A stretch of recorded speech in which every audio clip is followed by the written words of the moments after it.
जीजा होई जीजा आधा हक बा हमारे हो। अच्छा। होलिया के मजा जानी करह तू बेकार हो। बात जाई हो रे। अरे ऐसे काहे करे? ओहो जीजा होई जीजा आधा हक बा हमारे हो। होलिया के मजा जानी करह तू बेकार हो।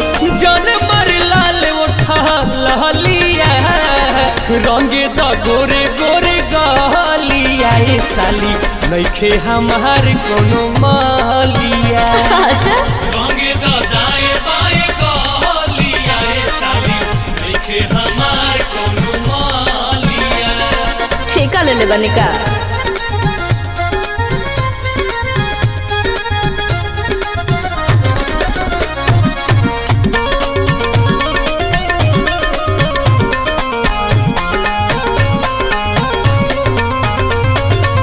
कहतनी सच हमें झूठ न बताइबे।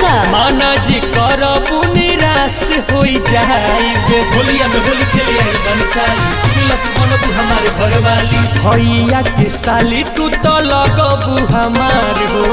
मंगिया सजा के डोली ले जाइब तोहार हो।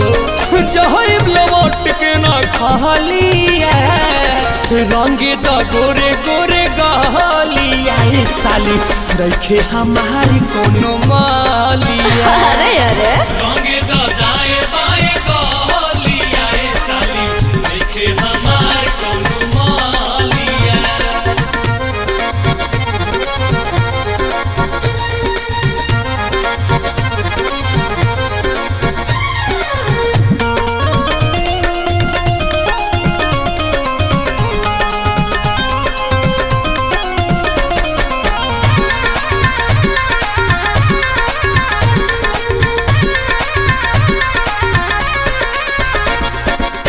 सूरज सोनाली कहा के जानी तरसावा लहिले गुलाल लहल गाल रंगवा। नहीं नहीं करो जब घर में कमाल हो जीजा जी कसाली को करो पकार हो। बोला जानी बोलिया हो साली मोरे डांट के प्यार स्वीकार करो गोलू सम्राट के।